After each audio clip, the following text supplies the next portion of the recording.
नमस्कार दोस्तों, मैं जयवीर सिंह दीवाना और आप देख रहे हैं सत्यनाम चर्चा यूट्यूब चैनल को। और आज इस वीडियो में हम लेकर के एक बात आ रहे हैं। बड़ी अच्छी वीडियो है, बड़ी टॉपिक के साथ है, बड़े ज्ञानवान की कथा है जो शायद आप लोगों को सुनाई कम जाती है और हम आपको बताएंगे इस वीडियो के माध्यम से। वीडियो को पूरा देखना, वीडियो अच्छी लगे तो लाइक करना और दोस्तों में शेयर करना। नई नई वीडियो देखने के लिए चैनल को सब्सक्राइब करना। आइए गौर करते हैं, बताते हैं हम आप लोगों को राजा जनक को आत्मज्ञान कैसे हुआ। त्रेता युग में राजा जनक बड़े ज्ञानी थे और वह राज करते हुए विदेही अर्थात देही होते हुए भी बगैर देही वाले कहलाए। शरीर को धारण करने वाले भी विदेही शरीर यानी विदेही बिना देही के कह रहा है, देह माने शरीर।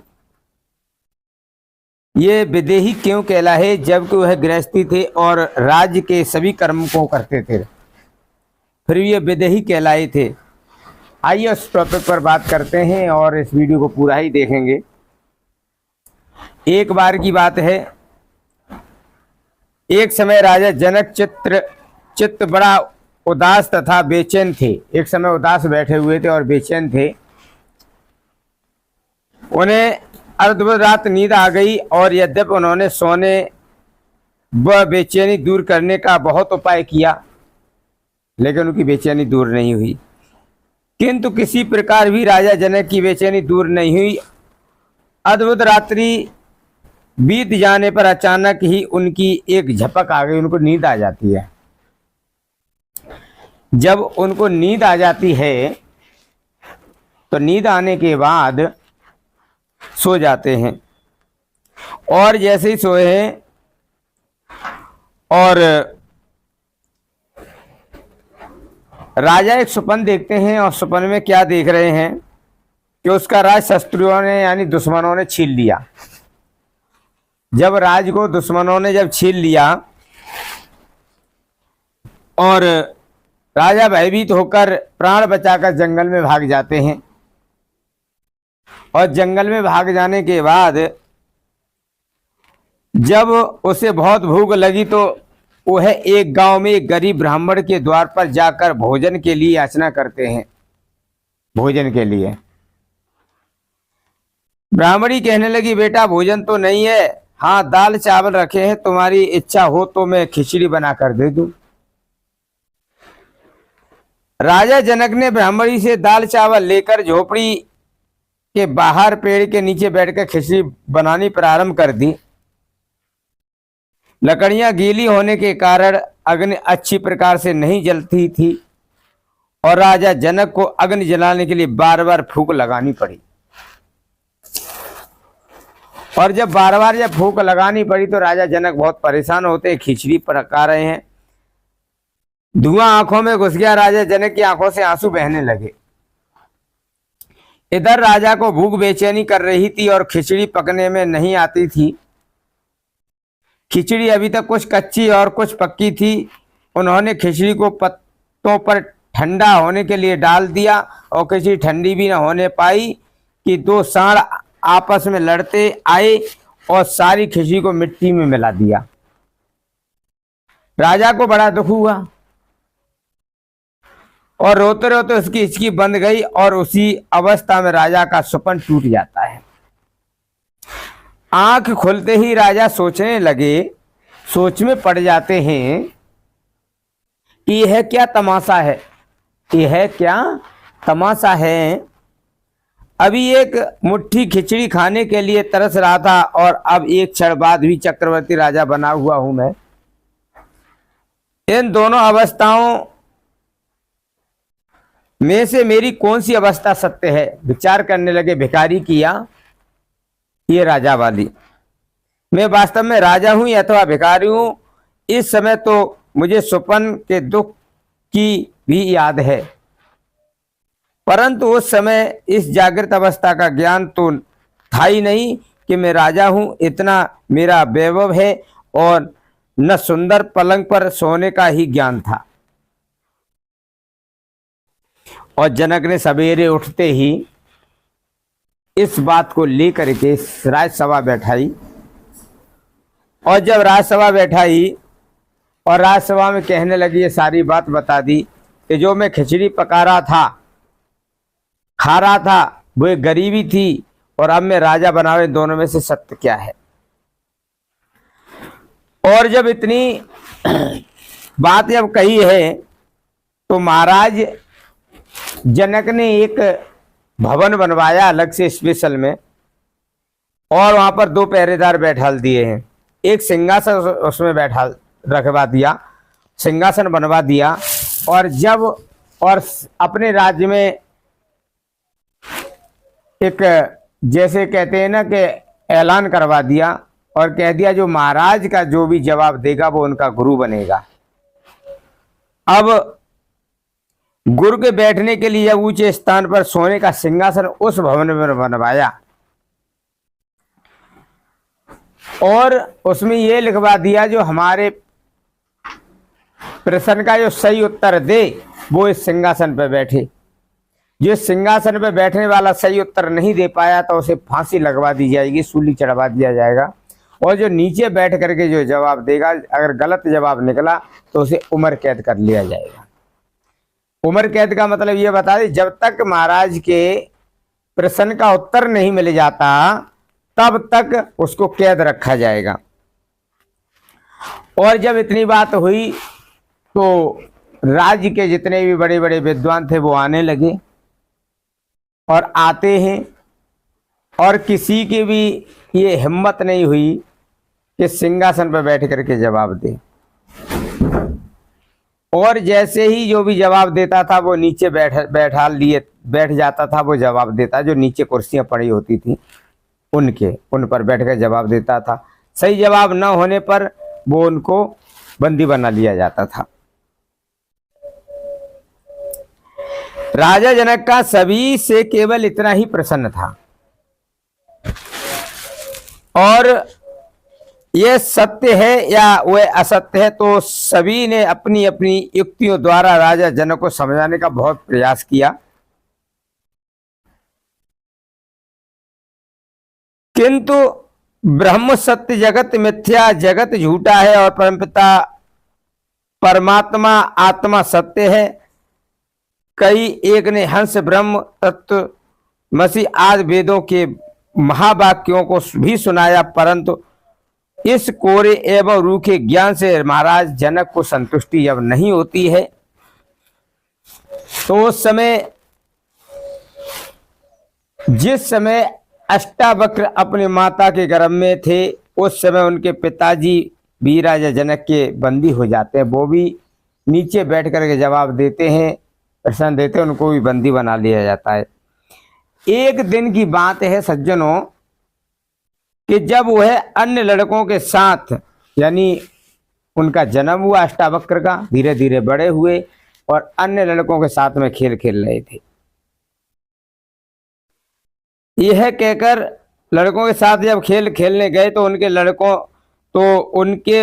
लड़कों ने यह कहकर पुकारा कि तुम्हारा पिता राजा की कैद में है, और साथ खिलाने से इनकार कर दिया। तुम्हारे यानी पिता जो है राजा की कैद में, मैं तुम्हें अपने साथ में नहीं खिलाऊंगा, खेलने नहीं दूंगा, अपने साथ नहीं खिला सकता। अष्टावक्र दुखी होकर अपनी माता के पास पहुंचे और कहने लगे, हे मां, पिताजी बंदी होने का कारण क्या है? हमारे पिताजी बंदी क्यों है? मां ने कहा, बेटा तुम्हारे पिताजी राजा जनक के प्रश्न का उत्तर देने गए थे, किंतु उत्तर न दे सके, तभी वे वहां बंदी हो गए हैं। परंतु जब तक राजा जनक के प्रश्न का उत्तर नहीं मिलेगा तब तक तुम्हारे पिताजी अन्य विद्वानों के साथ बंदी रहेंगे वहां पर। जब इतनी बात अष्टावक्र ने अपने यानी माता के मुखारबिंद से जब सुनी है तो माता को अष्टावक्र ने कहा, मां, मैं राजा के प्रश्न का उत्तर देकर अपने पिताजी को छुड़ा कर लाऊंगा। मां ने कहा, बेटा यह तुम क्या कहते हो? तुम्हारे पिताजी तो बंदी बने हुए हैं क्या तुम्हारी इच्छा भी बंदी होने का है? अष्टावक्र कहने लगे, नहीं मां। जब बड़े बड़े पंडित, विद्वान तथा महात्मा राजा के प्रश्न का उत्तर न दे सके तो तुम कैसे उनका उत्तर दोगे? अष्टावक्र बात को सुन करके और कहने लगे, मां वो बात नहीं है, मुझे पूर्ण विश्वास है कि मैं राजा को संतुष्ट करके लौटूंगा और मैं अपने पिता को छुड़ा करके लाऊंगा। और जब ज्यादा जिद की अष्टावक्र ने तो माता ने आशीर्वाद दिया तथा बच्चों को मिठाई का लालच देकर उसकी सहायता के लिए अष्टावक्र जनक के भवन के द्वार पर पहुंच जाते हैं। और जब अंदर जाने लगे तो पहरेदार ने उनको रोककर कहा कि तुम अंदर मत जाओ, अंदर जाओगे तो बंदी हो जाओगे। अष्टावक्र ने कहा, मैं बंदी होने नहीं जा रहा हूं, मैं बंदी होने के लिए नहीं जा रहा हूं। और जैसा कि दरवाजे पर लिखा है, हर एक व्यक्ति राजा की बात का उत्तर देने अंदर जा सकता है। अगर तुम मुझे अंदर नहीं जाने दोगे तो मुझे राजा से तुम्हारी शिकायत करनी पड़ेगी। आजकल जैसे ही सिपाही तो थे नहीं, यह तो राजा जनक के दरबार के सेवक थे। हाथ जोड़कर कहने लगे, महाराज हमें किसी को अंदर जाने से रोकने का क्या अधिकार है? हम तो केवल इसलिए आपसे कह रहे थे कि जब तत्त्वमसि अहम ब्रह्म सोहम अहं आत्मा अर्थात स्वयं को ब्रह्मा कहने वाले महात्मा भी राजा जनक के प्रश्न का उत्तर न दे सके। यदि आप अंदर जाना ही चाहते हैं तो बड़ी खुशी से पधारिए महाराज। अष्टावक्र दरबार में पहुंचे और जैसे ही दरबार में पहुंचे हैं, स्वर सिंहासन पर विराजमान हो जाते। 8 अंगों से टेढ़े मेढ़े शरीर वाले बाल अष्टावक्र को गुरु बनने के लिए नहीं बल्कि गुरु बनकर सिंहासन पर बैठते देखकर सारा विद्वान समाज खिला खिलाकर हंसने लगा और कहने लगे, वाह जी वाह, ये देखो जवाब देने के लिए आए हैं, ये कैसे ये सूली चढ़ेगा, पक्का ये जवाब दे ही नहीं पाएगा। जब ये बात बताई तो राजा जनक के तो अष्टावक्र यानी उस चीज को समाज में जो लोग बैठे हुए थे प्रश्न का उत्तर देने के लिए, तो उनको देखकर हंसने लगे और कहने लगे, महाराज जनक कहाँ तुमने ये चमारों की भर्ती कर रखी है? जब चमार जैसे ही सुने हैं उनके मुखार बिन से तो सब भूचक्के हो जाते हैं और विचार करने की, हमको चमार कह रहा है, ये टेढ़े अंगों से 8 अंगों से टेढ़ा आदि हमको चमार कह रहा है। महाराज जनक कहने लगे, क्या कह रहे हो? अष्टावक्र कहने लगे, हाँ मैं सत्य कह रहा हूं। जिसको सिर्फ चमड़ी के जो शरीर है उसकी पहचान है कि 8 अंग से मैं टेढ़ा हूं और कुरूप हूं, यही पहचान है, तो ये चमारी तो हुए और कौन हुए ये? इतनी बात सुनकर के महाराज जनक भौचक के रह जाते, विचार करने लगे। और जब इतना विचार करने लगे हैं तो मंत्री उठ करके खड़ा हो जाता है, कहने लगे, महाराज का ये प्रश्न है। तो अष्टावक्र कहने लगे, भैया महाराज का प्रश्न है कि तुम्हारा प्रश्न है? तो महाराज का। तो महाराज पूछे। और सबसे बड़ी बात यह है कि ये प्रश्न का उत्तर देने वाला कौन होता है? गुरु होता है। वो कहाँ बैठता है? सिंहासन पर। मैं सिंहासन पर बैठा हूं। और महाराज जनक, अगर आपका प्रश्न है तो शिष्य की भांति और आप नीचे बैठ करके पूछिए। महाराज जनक ने जब ये बात सुनी तो महाराज जनक नीचे बैठ जाते हैं और जब नीचे बैठ जाते तब समझा करके कहने लगे, जो तुम्हारा प्रश्न अब क्या बोले? तो कहने लगे, सारी बात बताइए कि मुझे सपना हुआ था कि मैं एक खिचड़ी बना करके खा रहा हूं और वो मुझे नसीब नहीं, दो सांड ने आकर के उस पर रेत डाल दिया। जब मेरी आंख खुली तो मैं राजा बना बैठा हूं। बताइए वो सत्य कि ये सत्य है? और जब ये बात कहने लगे तो अष्टावक्र कहने लगे, न यह सत्य न वह सत्य। राजा जनक जी का ख्याल था कि मेरी दोनों अवस्थाओं में से एक अवस्था को जरूर सत्य होगी। और जब इतनी बात सुनी पर दोनों को असत्य सुनकर महाराज जनक कहने लगे, यह कैसे हो सकता है? महाराज जनक सोचते थे कि एक तो इसमें सत्य होगा, मैं राजा बना वो सत्य होगा, या फिर सपन वाला सत्य होगा। जब इतनी बात सुनी है कि इनमें से कोई भी सत्य नहीं, तो महाराज जनक जी का कहने लगे, तो सत्य क्या है और असत्य क्या है? उनकी बुद्धि महाराज जनक की उलझन में पड़ जाती है जब ये सुन करके। तो अष्टावक्र जी कहने लगे, सत्य तो परमपिता परमात्मा है, और जो सत्य चित आनंद स्वरूप है, जिसकी सत्य ज्योति और सत्य नाम घट घट में कण कण में निवास करने वाला है, व्यापक है। सत्य परमपिता को अग्नि, बिजली, सूर्य और चंद्रमा प्रकाशित नहीं कर सकते, बल्कि वह स्वयं ही अपने प्रकाश से प्रकाशित है।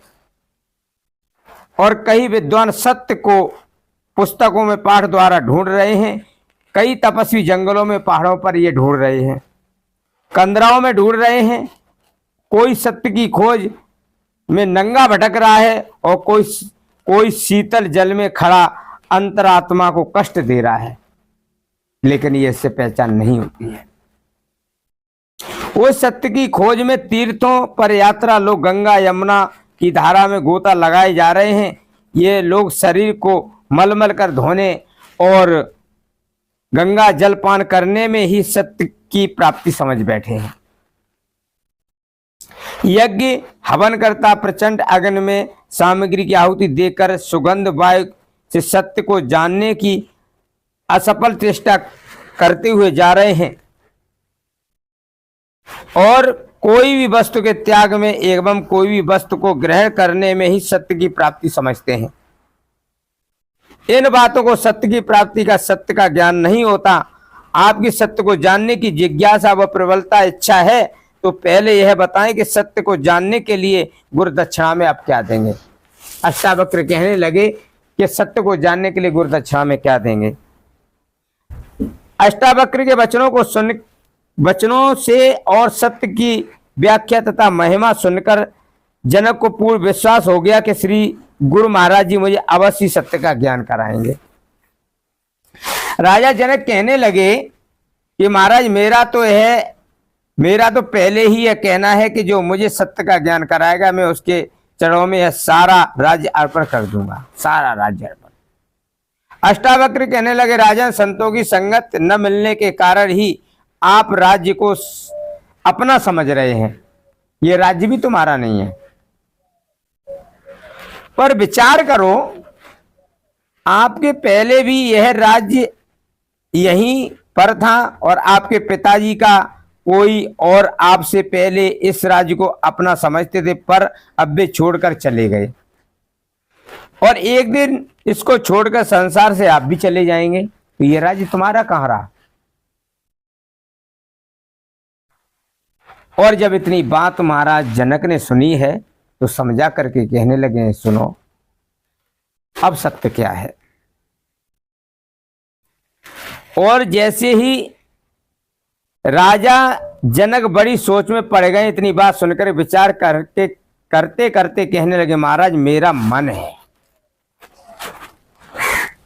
ये राज्य के सिवा ये मेरा मन है, मेरा मन यानी सो मैं मन को आपकी भेंट करता हूं, मन आपको देता हूं। इतना कहकर राजा जनक ने अपना सिर श्री गुरु महाराज जी के चरणों में झुका दिया।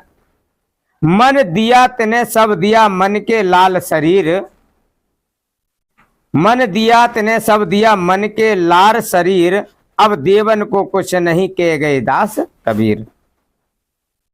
मन के हारे हार है, मन के जीते जीत, कहे कबीर हर पाइए मन ही के प्रीत। जिसने मन गुरु को अर्पण कर दिया है, उसने अपना सर्वस्त्र ही दे दिया। मन दे दिया तो सब कुछ दे दिया। मन ही बंधन का मोक्ष का हेतु है। मन के कारण ही संसार के दूसरे पदार्थों के साथ संबंध है, और जिसका मन संसार की ओर से हटकर गुरु महाराज जी के चरणों में लग गया, उसके मुक्त होने में क्या संदेश है? कोई संदेश नहीं है। और वह तो जीते जी ही परम शांत को पा सकता है, जो गुरु मरने के बाद मोक्ष या परम शांत प्राप्त करना बताते हैं। वह झूठे ही विश्वास दिलाने वाले हैं, क्योंकि कहा है जीवत समझो जीवत बूझो जीवत मुक्त निवासा, और मोह मुक्त कहे गुरु लोभी झूठा दे विश्वासा। ये परमपिता परमात्मा को जीते जी हम समझ सकते हैं, जीते जी हम जान सकते हैं। जानने का मतलब यह कि उसको देखना। जनक जी को सुपन के कष्टों ने जगा दिया। वह जनक जग समझ चुके थे कि संसार में सभी पदार्थ झूठे हैं और छूने वाले हैं, और अगर इस झूठी माया को देने या त्याग से सत्य की प्राप्ति हो जाए तो जीवन में लाभ ही लाभ है। क्योंकि अगर जीवन में सत्य अथवा परमानंद की प्राप्ति नहीं हुई तो माया फिर भी छोड़नी ही पड़ेगी। राजा जनक का कहना यह था। अष्टावक्र जनक जी को जंगल में ले जाते, कहते हैं चलो जंगल में तुम्हें मैं बताऊंगा। ये जब जंगल में ले गए हैं और घोड़े की रिकावत में पैर रखने को कहा, फिर अष्टावक्र ने पूछा राजन मन किसका है? जनक ने कहा गुरु महाराज आपका। अष्टावक्र सर्वव्यापक हृदय स्थित नाम का ज्ञान कराते हुए कहा सत्य नाम की अविनाशी अमृत प्रबल अक्षर ब्रह्म परमात्मा की निर्विष्कार निर्वेशक रूप है। परमपिता परमात्मा प्राप्त का सभी से सर्वश्रेष्ठ साधन है। राजा जनक ने मन को नाम में लगाया। बताया कौन सा नाम में बताया? जो प्रभु ने नाम, जो प्रभु का जो नाम है, असली जो नाम है हमारे श्वास के अंदर चल रहा है, उसको बताया अष्टावक्र ने। और जैसे ही प्रेम पूर्वक हृदय में हर समय रहने वाले नाम में लगा दो, तब तेल धावत निरंतर मन अखंड नाम में लग जाएगा तो जीवन मुक्त को प्राप्त कर लेगा। राजा जनक ने जैसे मन को नाम में लगाया और अष्टावक्र वहां से चले गए। गुरु महाराज जी के वहां से प्रस्थान करने के उपरांत जनक जी मन में विचार करने लगे कि घोड़े की दूसरी रिकावत में पैर डालूं या न डालूं। परंतु फिर विचार आया कि जब मन गुरु महाराज जी को अर्पण कर दिया और उनकी आज्ञा है कि मन नाम के सिवा दूसरी किसी बात का चिंतन ना करे। जब इतनी बात हुई तो गुरुदेव जी फिर वहां पर आते हैं। तो गुरु जी ने ये कहा, ज्यादा वीडियो लंबी न होने की वजह से हम ये आपको बता रहे हैं कि मन मुझे दे दिया, तन भी दे दिया। मन मेरा है, इस तन भी तुमने मुझे दे दिया, तुम्हारा रहा कुछ नहीं। अब तो तुम सिर्फ राज्य भी करो लेकिन विदेही होकर के। ये तुम्हारा मन भी नहीं है, तन भी नहीं है। और जब परम सत्ता यानी उस ज्ञान को मिला राजा जनक को, तो वो सत्य को पहचान पाए। परमपिता परमात्मा कैसे व्याप्त है शरीर के अंदर, हर जगह व्याप्त, उसके दर्शन किए और दर्शन करने का भजन करने लगे। और रोज यानी राज्य को भी भोगते हैं, राज्य भी चलाते हैं। और उस समय के वो महापुरुष आगे चल के अष्टावक्र के बाद में महाराज जनक महापुरुष कहलाए और उन्होंने इस ज्ञान का प्रचार किया था। जो आज कृष्ण भगवान ने जिस ज्ञान को अर्जुन को दिया था, वही ज्ञान आज कली काल में सतगुरुदेव श्री सतपाल जी महाराज ज्ञान को दे रहे हैं। सभी भक्तों से मेरा निवेदन है कि जो इस पृथ्वी पर रहने वाले जितने भी प्राणी हैं, जो मनुष्य शरीर में आए हैं, ये हमें मोक्ष का द्वार मिल गया है, हमें इसके अंदर घुसना है। तो घुसने की विधि क्या है और महाराज जनक को कौन सा अष्टवक्र ने नाम दिया था, उसी ज्ञान को श्री सतपाल जी महाराज जी से आप ले सकते हैं और भजन सुमरण करके अपने जीवन को धन्य बना सकते हैं। इस वीडियो में इतना ही, मिलते हैं अगली वीडियो के साथ। तब तक के लिए सभी को, जो हमारे अन्य भक्त, भगवान के अन्य भक्त हैं, उनको राधे राधे, और जो हमारे गुरु भाई हैं उनको सभी को जय श्री कृष्ण।